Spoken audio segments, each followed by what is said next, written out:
श्री शिवाय नमस्तुभ्यम। हर हर महादेव। दोस्तों, शुक्रवार की रात चुपचाप फेंक दे यहाँ पर एक लौंग, जीवन के हर कष्ट से मिल जाएगी आपको मुक्ति। माता लक्ष्मी जी के आशीर्वाद से आपके जीवन में होगी धन की वर्षा। दोस्तों, हिंदू रीति रिवाजों में, पूजा में, धार्मिक कार्यक्रमों में लौंग का बहुत ज्यादा महत्व होता है। ज्योतिष में भी लौंग के ऐसे उपाय बताए गए हैं जिनको अगर आप करते हैं तो न केवल आपकी किस्मत आपका साथ देना शुरू कर देती है, बल्कि आपका कोई भी सपना हो वह पूरा होता ही होता है। आपको हम आज उन लौंग के उपायों के बारे में बताने जा रहे हैं जिन उपायों को करके न केवल आप अपने भाग्य का साथ, बल्कि इन उपायों को करने के बाद आप अपने जीवन में जिस कार्य को भी शुरू करेंगे उस कार्य में आपको सफलता प्राप्त होगी। दोस्तों, आपने देखा होगा कि आप किसी ज्योतिष के पास जाते हैं, तांत्रिक के पास जाते हैं, पंडित के पास जाते हैं और अपनी समस्या बताते हैं तो वो आपको ऐसे उपाय बताते हैं जो बहुत ज्यादा खर्चीले होते हैं और बहुत ज्यादा कठिन होते हैं, जिसमें आपका बहुत समय भी व्यर्थ होता है। लेकिन आज अगर आप हमारे इस वीडियो को लास्ट तक, अंत तक देखते हैं और लौंग के उन उपायों को समझ लेते हैं जो आपको हम बताने आ रहे हैं, तो दोस्तों यकीन मानिए आपके जीवन की आधे से ज्यादा समस्या सिर्फ एक लौंग से ही हो सकती है। कोई भी पूजा पाठ हो उसमें लौंग का प्रयोग अवश्य ही होता है, लेकिन क्या आप जानते हैं कि वास्तव में लौंग एक बहुत ज्यादा शक्तिशाली औषधि है जिसे देवी देवताओं की पूजा में अगर इस्तेमाल ना किया जाए तो कई पूजा पाठ संपन्न नहीं मानी जाती है। माना जाता है कि माता लक्ष्मी जी की जो पूजा होती है उसमें लौंग का उपयोग ना किया जाए तो माता लक्ष्मी जी की तो पूजा संपन्न मानी ही नहीं जाती है।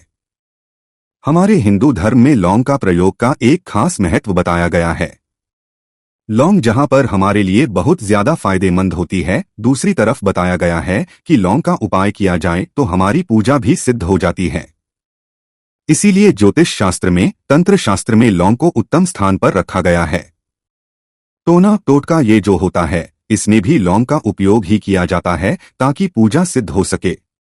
आज इस वीडियो में हम आपको उन उपायों के बारे में बताने जा रहे हैं जिन उपायों को करके न केवल आप अपने जीवन के हर प्रकार की परेशानियों से मुक्ति पा सकते हैं, बल्कि लौंग का एक सरल सा उपाय करने के बाद आपके जीवन में आप खुद देखेंगे कैसे आपको सुख, समृद्धि, धन, दौलत, ऐश्वर्य की प्राप्ति होगी। दोस्तों, हिंदू धर्म में लौंग का इस्तेमाल आज से नहीं बल्कि सदियों से चला आ रहा है। लौंग को न केवल स्वास्थ्य की दृष्टि से बहुत अच्छा माना गया है, बल्कि तंत्र शास्त्र की दृष्टि से भी बहुत ही ज्यादा उपयोगी माना गया है। कहा जाता है कि लौंग का उपाय अगर माता लक्ष्मी जी के सामने किया जाए तो माता लक्ष्मी जी का तुरंत ही हमको आशीर्वाद और वरदान मिल जाता है। जैसा हम आपको वीडियो की शुरुआत में ही बता चुके हैं कि माता लक्ष्मी जी की पूजा में अगर लौंग का उपयोग ना किया जाए तो उनकी पूजा संपन्न नहीं मानी जाती है। आज इस वीडियो में हम आपको वो जानकारियां देने जा रहे हैं जो लौंग से आपको करनी है। लौंग के उपाय करके आप अपने जीवन में खुद देखेंगे कि कैसे एक चमत्कारी और सकारात्मक बदलाव आएगा। आपके जीवन कैसी भी परेशानी से जूझ रहे हो, जैसे मान लीजिए आप नौकरी की तैयारी कर करके थक चुके थे, आपकी नौकरी नहीं लग रही थी, किसी बीमारी ने आपको जकड़ लिया था, बीमारी ठीक नहीं हो रही थी, आपके घर की बरकत रुक गई है, उन्नति रुक गई है, आपके जीवन में धन नहीं आ रहा है, आप पैसों की तंगी की वजह से बहुत परेशान हैं, आप कैसी भी परेशानी में पड़े हो। दोस्तों, बस इस वीडियो को बिना भगाए लास्ट तक, अंत तक देख लीजिए। इस वीडियो को देखने के बाद आपको खुद पता चलेगा कि लौंग का प्रयोग करके कैसे आप अपने जीवन की हर मनोकामना, जैसे मान लीजिए आप नौकरी चाहते थे, आपकी नौकरी लग जाएगी, आपका बंद पड़ा व्यापार चल पड़ेगा, किसी संपत्ति को आप खरीदना चाहते हैं वो संपत्ति हो जाएगी, बीमारी से आपको मुक्ति मिल जाएगी और आप अपने जीवन में खुद देखेंगे कि लौंग का प्रयोग करके आपको माता लक्ष्मी जी का वो वरदान मिलेगा जिसके बाद आपके जीवन में धन चारों दिशाओं से खिंचा हुआ चला आएगा। इसीलिए अगर आप भी चाहते हैं कि माता लक्ष्मी जी का आशीर्वाद आप पे और आपके परिवार पर सदैव बना रहे, माता लक्ष्मी जी के आशीर्वाद से आप अपने जीवन में बहुत ही उन्नति करें, बहुत ही आगे जाएं, कभी भी आपको किसी भी चीज की कमी ना हो, तो दोस्तों पूरी सच्ची श्रद्धा और पूरे विश्वास के साथ पहले तो आप इस वीडियो को लाइक कर दीजिए और अगर आप भी चाहते हैं कि माता लक्ष्मी जी आपके घर पर वास करने आए हैं तो कमेंट बॉक्स में तुरंत लिख दीजिए माता लक्ष्मी जी की। देखिए दोस्तों, इस वीडियो को बिना भगाए लास्ट तक, अंत तक देखिएगा।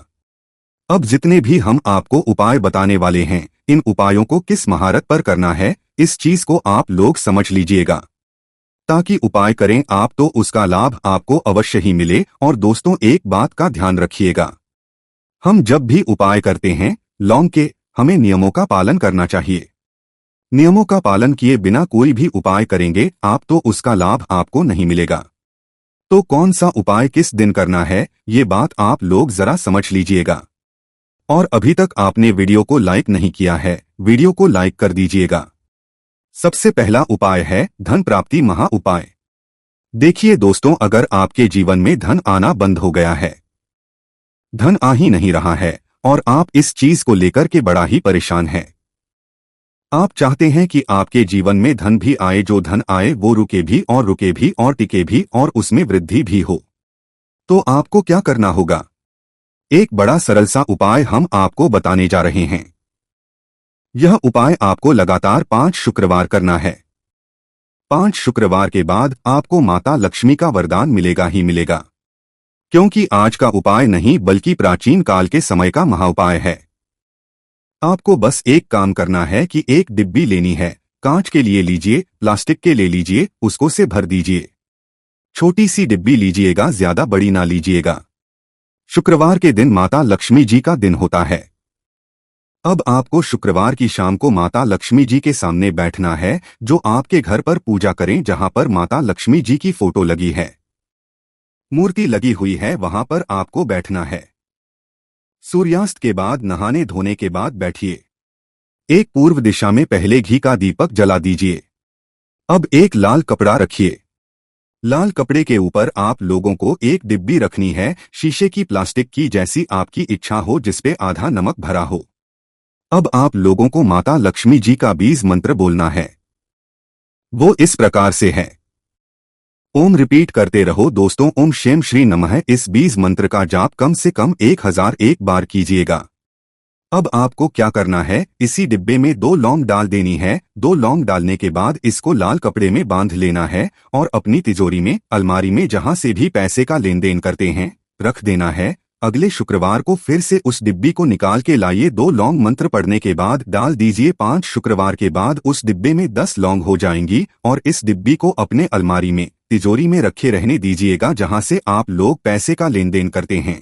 देखिए, यह उपाय जो आप करेंगे, इस उपाय को करने के बाद आप खुद देखेंगे कि आपके आर्थिक कष्टों से तो आपको मुक्ति मिलेगी ही मिलेगी।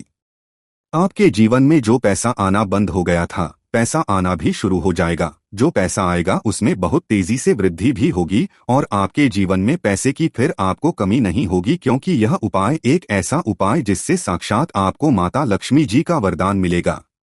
तो दोस्तों, दूसरा उपाय जो हम आपको बताने आ रहे हैं वो है घर की बरकत का महाउपाय।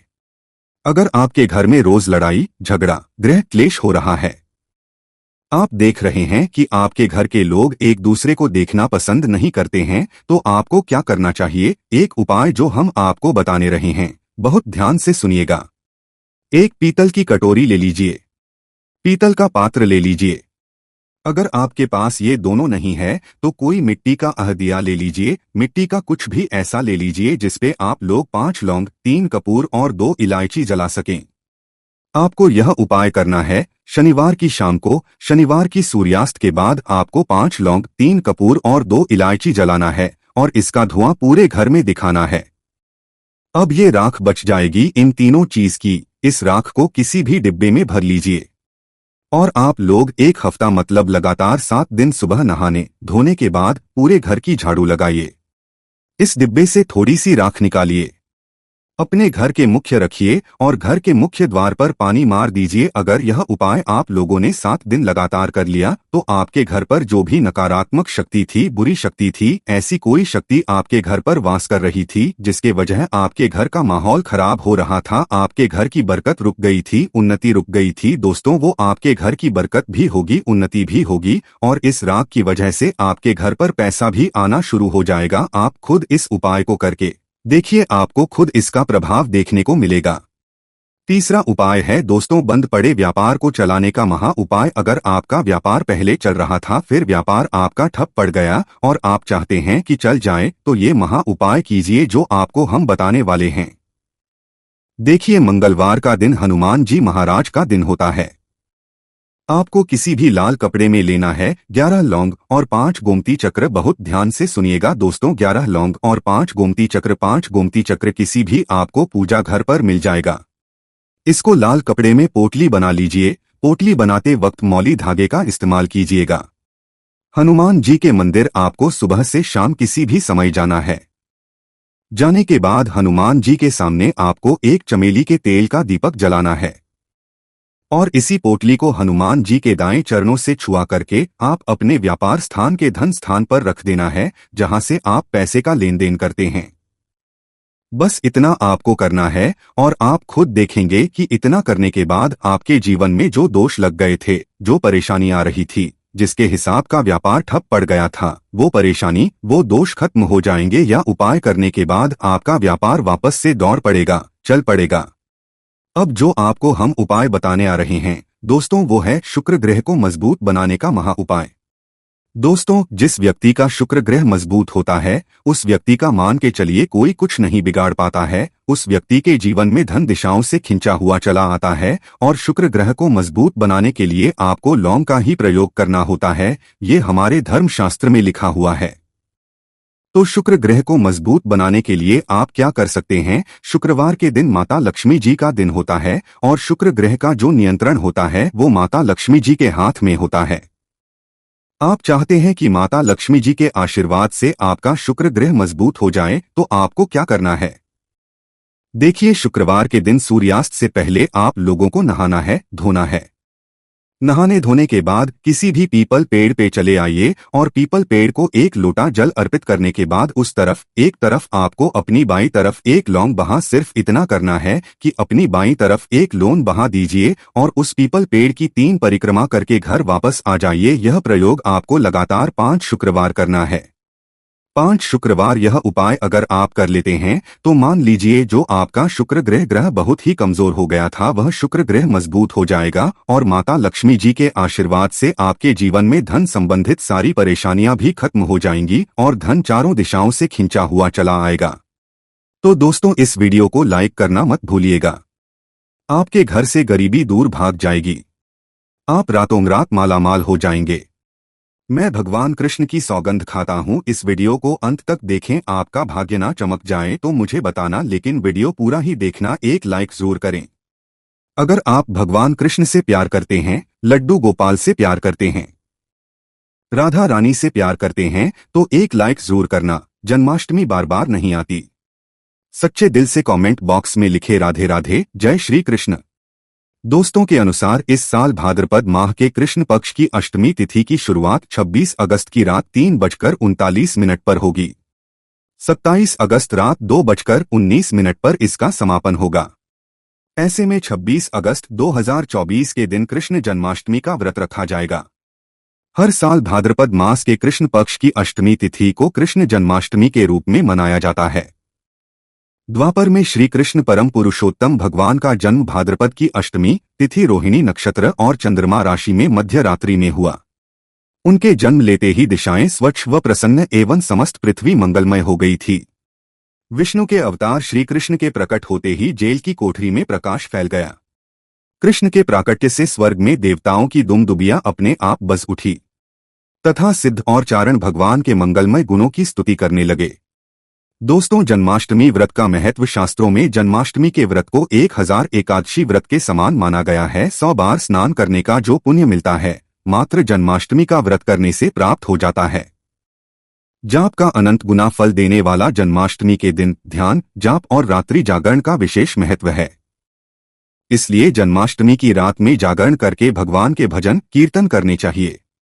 भविष्य पुराण में इस व्रत के संदर्भ में उल्लेख है कि जिस घर में यह देव का व्रत किया जाता है, वहां अकाल मृत्यु, गर्भपात, किसी भी मां के बच्चे गर्भ में नहीं मरते, गर्भ है, वैधाव्य, दुर्भाग्य तथा कलह नहीं होती। जो एक बार भी इस व्रत को करता है, उसे श्री कृष्ण का आशीर्वाद प्राप्त होता है। वो प्राणी संसार के सभी सुखों को भोग कर विष्णु लोक में निवास करता है।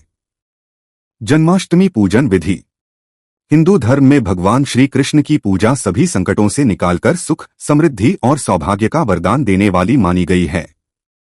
जन्माष्टमी के दिन प्रातः जल्दी उठकर स्नान आदि से निवृत्त होकर स्वच्छ वस्त्र धारण करें।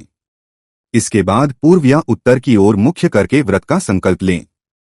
अगर नॉर्थ ईस्ट भगवान कृष्ण को लगाया जाए तो आप अपने जीवन में धर्म युद्ध में खड़े हैं, कर्म क्षेत्र में खड़े हैं, तो वहां आपकी जीत सुनिश्चित है और आपकी जितनी भी परेशानियां हैं उन्हें कान्हा दूर कर देते हैं। माता देव की और भगवान श्री कृष्ण की मूर्ति या चित्र पालने में स्थापित करें।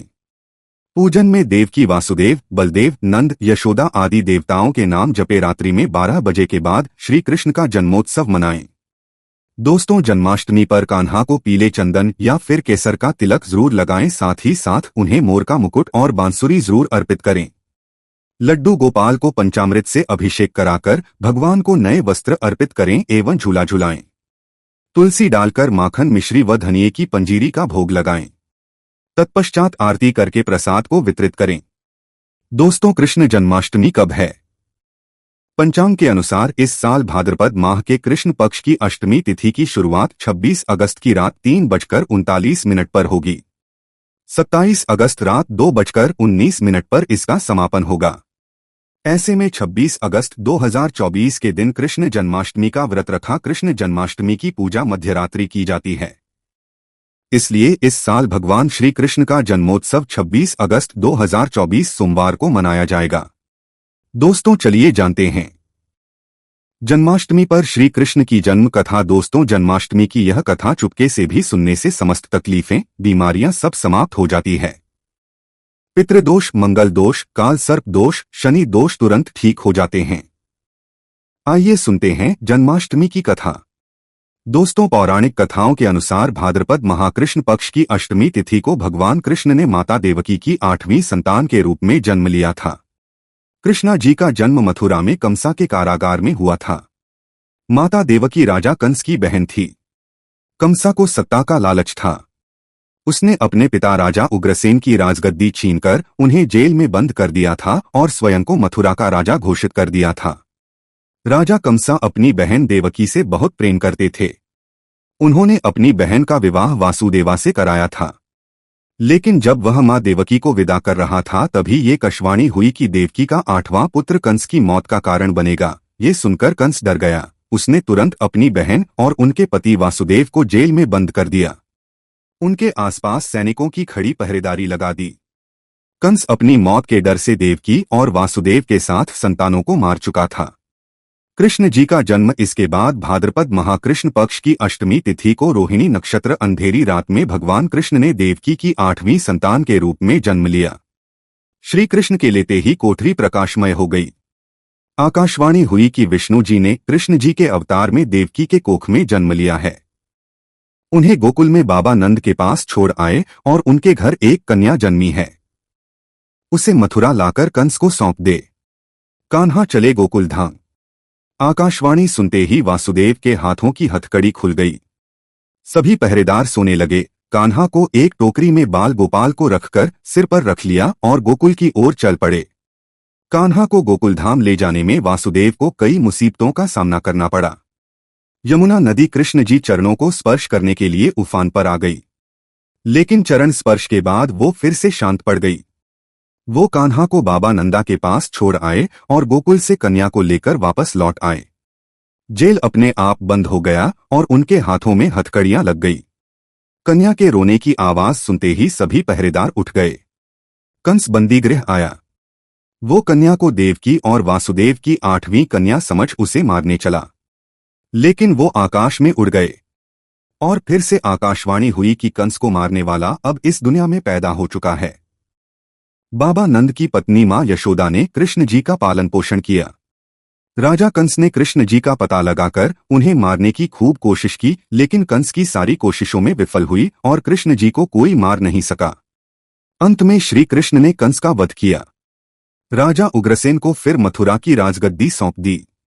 इस तरह से जन्माष्टमी की व्रत कथा पूरी हुई। दोस्तों, आगे बढ़ने से पहले कमेंट बॉक्स में अपनी राशि भी डाल दीजिएगा।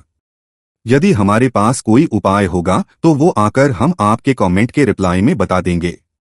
दोस्तों, जन्माष्टमी पर भूलकर भी ना करें ये गलतियां। तुलसी को लेकर ना करें ये गलती। जन्माष्टमी के दिन भूलकर भी तुलसी की पत्तियां तोड़ने से बचना चाहिए। दरअसल शास्त्रों में कहा गया है कि कृष्ण भगवान विष्णु के अवतार हैं और उन्हें तुलसी अति प्रिय है। ऐसे में इस दिन तुलसी की पत्तियां नहीं तोड़नी चाहिए। जन्माष्टमी से पहले आप तुलसी तोड़कर रख लें। बिना तुलसी के जन्माष्टमी का पर्व अधूरा है। भगवान कृष्ण किसी भी ऐसे भोग को स्वीकार नहीं करते जिसमें तुलसी पत्र ना पड़ा हो। ऐसा भोग पाप के समान होता है, जहरीला माना जाता है। चावल खाना, ये बात तो सभी जानते हैं कि एकादशी के दिन चावल नहीं खाने चाहिए। लेकिन बहुत ही कम लोग जानते हैं कि जन्माष्टमी के दिन भी चावल को खाना वर्जित होता है। आप व्रत रखें या ना रखें, लेकिन जन्माष्टमी के दिन चावल खाना शुभ नहीं माना जाता। तामसिक भोजन, जन्माष्टमी के दिन तामसिक भोजन वर्जित माना जाता है। ऐसे में इस दिन मांस, मदिरा, प्याज और लहसुन नहीं खाना चाहिए। इस दिन गलती से भी लहसुन, प्याज का खाना कभी मत बनाना, क्योंकि राहुकेतु के कारण ही लहसुन, प्याज की उत्पत्ति हुई है। और भगवान विष्णु और राहुकेतु के बीच में भीषण शत्रुता होती है। अनादर करना, भगवान कृष्ण के लिए सभी भक्त एक समान होते हैं। ऐसे में इस किसी भी व्यक्ति का अनादर करने से बचना चाहिए। एक बार भगवान कृष्ण के भक्त ने एक व्यक्ति का अपमान कर दिया था। उसी क्षण भगवान कृष्ण ने अपने भक्त को श्राप दिया था। इसीलिए किसी का भी अपमान ना करें। गाय को सताना, गाय भगवान कृष्ण को बहुत ही प्रिय है, क्योंकि कृष्ण अवतार में उनका पालन पोषण एक ग्वाले के घर में हुआ था। ऐसे में जन्माष्टमी के दिन किसी भी गाय और बछड़े को भूलकर भी नहीं सताना चाहिए। भगवान कृष्ण गाय को सबसे प्रिय मानते हैं। गाय माता को सबसे ज्यादा प्यार करते हैं। इसीलिए गाय को इस दिन रोटी, फल वगैरह मिठाई उन्हें जन्माष्टमी के दिन केवल सात्विक खाना खाएं। जन्माष्टमी व्रत में दूध और दही जरूरी है। व्रत के दौरान ताजे फलों के शेक, लस्सी, छाछ या दूध का मजा ले सकते हैं। नारियल पानी पी सकते हैं। जन्माष्टमी के दिन पेड़ों को काटना भी अशुभ माना जाता है। श्री कृष्ण हर चीज में बसते हैं और हर चीज उनमें बसती है, बल्कि हो सके तो इस दिन ज्यादा से ज्यादा पेड़ लगाने चाहिए। इससे घर और परिवार में सुख और शांति बनी रहती है। भगवान कृष्ण सदा पीपल के वृक्ष में रहते हैं। पीपल वृक्ष पर जल अवश्य अर्पित करें, इससे वो प्रसन्न जल्दी होते हैं। दोस्तों, जन्माष्टमी के दिन ब्रह्मचर्य का पालन करना अनिवार्य होता है। इस दिन पूरे पवित्र मंथन से भगवान की पूजा करनी चाहिए। कम से कम इस दिन पत्नी से दूर रहना चाहिए। जो पति पत्नी जन्माष्टमी पर एक दूसरे से दूर रहते और संयम और नियम का पालन करते हैं, तो उन्हें एक सुशील और सुंदर पुत्र की प्राप्ति होती है। ऐसे बालक का मुख भगवान कृष्ण की तरह होता है और शरीर भगवान कृष्ण की तरह कोमल होता है। जो लोग इस रखते हैं, तो उन्हें रात में 12 बजे से पहले अपना व्रत नहीं खोलना चाहिए। उससे पहले व्रत खोलने से पूजा का फल नहीं मिलता है और व्रत भी अधूरा माना जाता है। जन्माष्टमी पर करें इन मंत्रों का जाप। भगवान कृष्ण की कृपा से आपकी समस्त गरीबी दूर हो जाएगी। आप धनवान हो जाएंगे, मालामाल हो जाएंगे। आपके घर में राधा रानी की कृपा बरसेगी, माता लक्ष्मी की कृपा बरसेगी। दोस्तों, श्री कृष्ण मंत्र। ओम क्लीं कृष्णाय नमः। भगवान श्री कृष्ण के इस मंत्र का जाप करने से धन धान्य की प्राप्ति होती है। ऐसे में के विशेष अवसर पर इस मंत्र का जाप करने से साधक को शुभ फलों की प्राप्ति होती है। हरे कृष्णा कृष्णा कृष्णा हरे हरे, हरे राम राम राम हरे हरे करने से भगवान कृष्ण के कान खड़े हो जाते हैं। वो भक्त की पुकार अवश्य सुनते हैं। कम से कम इसका जाप 21 बार अवश्य करें या 108 बार भी आप कर सकते हैं। बहुत ही शुभ माना जाता है। दोस्तों, जन्माष्टमी पर जो स्त्री भगवान लड्डू गोपाल को झूला झुलाती है, उसे अनंत काल तक बांझपन का सामना नहीं करना पड़ता है। भगवान लड्डू की कृपा से ऐसी स्त्री को सुंदर पुत्र की प्राप्ति होती है।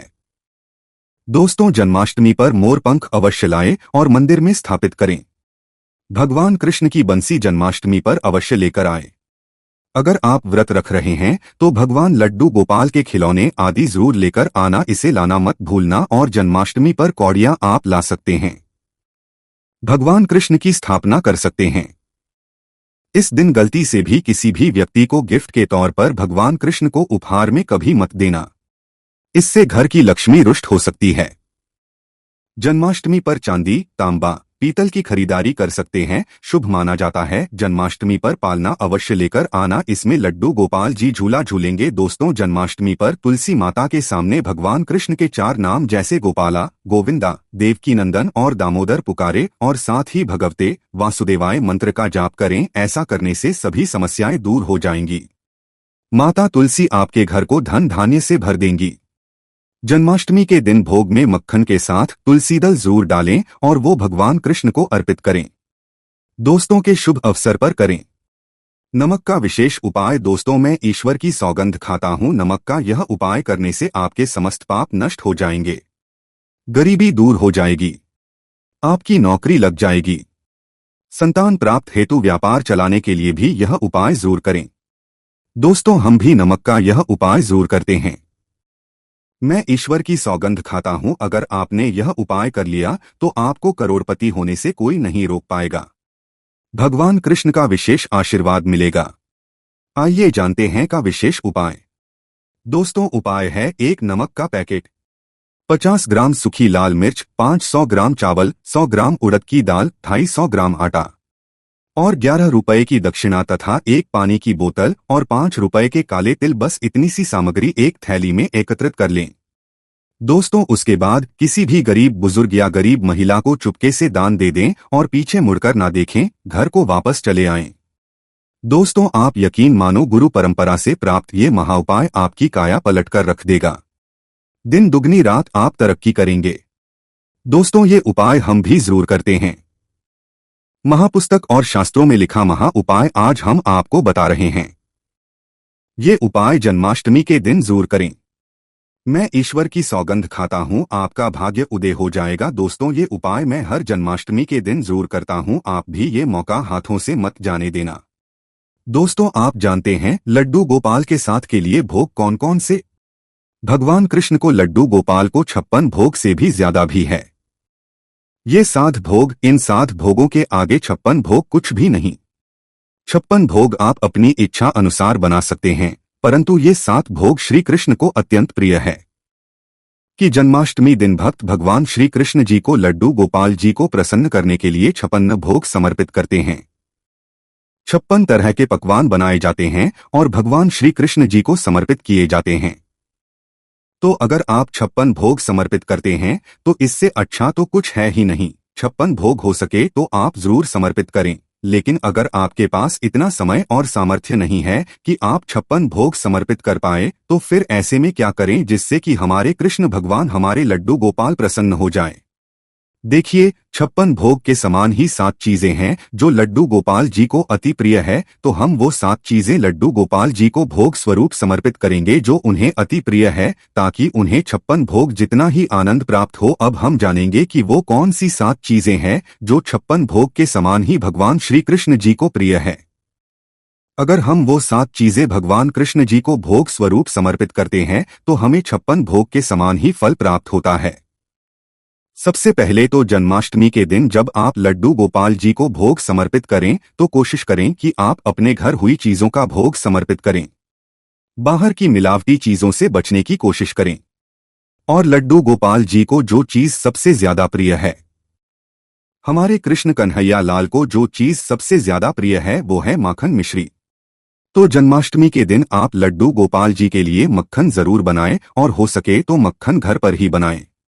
1 दिन की मलाई या 2 दिन की मलाई आप ले लीजिए और उससे आप अपने लड्डू गोपाल जी के लिए मक्खन बना लीजिए। तो देखिए, यहाँ पर मैंने मक्खन बना लिया है और मक्खन में मिश्री डालकर अब हम लड्डू गोपाल जी मिश्री का भोग समर्पित करेंगे। तो पहले नंबर पर तो माखन मिश्री है, दूसरे नंबर पर फिर हम मेवे का भोग समर्पित करेंगे। आप मेवा पाक बना सकते हैं, मेवे की बर्फी बना सकते हैं, या जो 5 तरह के मेवे 7 तरह के मेवे इकट्ठे करके लड्डू गोपाल जी को भोग स्वरूप समर्पित कर सकते हैं। जन्माष्टमी को आप मेवे का भोग जरूर समर्पित करें भगवान श्री कृष्ण जी को। इसके साथ ही देखिए, जन्माष्टमी के दिन धनिया पंजीरी आप जरूर बनाएं। घर पर ही धनिया को भून ले, उसमें मीठा मिलाएं, ड्राई फ्रूट्स मिलाएं और धनिया पंजीरी बनाएं। धनिया पंजीरी का भी भगवान श्री कृष्ण जी को अति प्रिय होता है और धनिया पंजीरी के भोग के बिना जन्माष्टमी के व्रत का पारण नहीं किया जाता है। तो धनिया पंजीरी का आप भोग जरूर समर्पित करें। इसके साथ ही देखिए, पंचामृत का भोग आप जरूर समर्पित करें। पंचामृत में दूध, दही, घी, शहद, शक्कर, ये 5 चीजें मिलाकर पंचामृत बनाया जाता है, फिर उनका भोग समर्पित किया जाता है। तो पंचामृत का भोग जरूर समर्पित करें। ये देखिए, जब भी बच्चा जन्म लेता है तो सबसे पहले शहद उसको चटाया जाता है, तो शहद का भोग आप जरूर समर्पित करें। के दिन जन्माष्टमी जो है वो भगवान श्री कृष्ण जी का जन्म दिवस है। इस दिन भगवान श्री कृष्ण जी का जन्म होता है, तो आप शायद उनको जरूर से जरूर समर्पित करें। उसके साथ ही भगवान श्री कृष्ण जी को खीरा अति प्रिय है, तो जन्माष्टमी के दिन आप खीरे का भोग जरूर समर्पित करें। और देखिए, तुलसी भगवान श्री कृष्ण जी को अति प्रिय है। तुलसी के बिना भगवान श्री कृष्ण जी कोई भोग स्वीकार नहीं करते हैं, तो जो भी आप भोग भगवान को समर्पित करेंगे उसमें आप तुलसी जरूर रखें। तुलसी आप एक दिन पहले ही, जन्माष्टमी के दिन तुलसी नहीं तोड़नी है।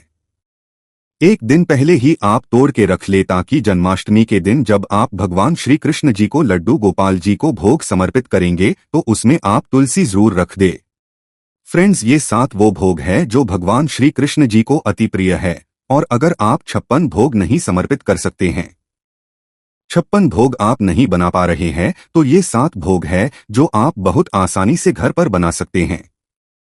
और जिनके भोग से भगवान श्री कृष्ण जी अति प्रसन्न हो जाते हैं, तो इस जन्माष्टमी आप भी ये 7 भोग भगवान श्री कृष्ण जी को आपने लड्डू गोपाल जी को जरूर समर्पित करें। और जन्माष्टमी पूजा कैसे की जाती है, सामग्री क्या चाहिए होती है, जन्म कैसे कराया जाता है, इन सभी विषयों पर वीडियो चैनल पर आ चुके हैं।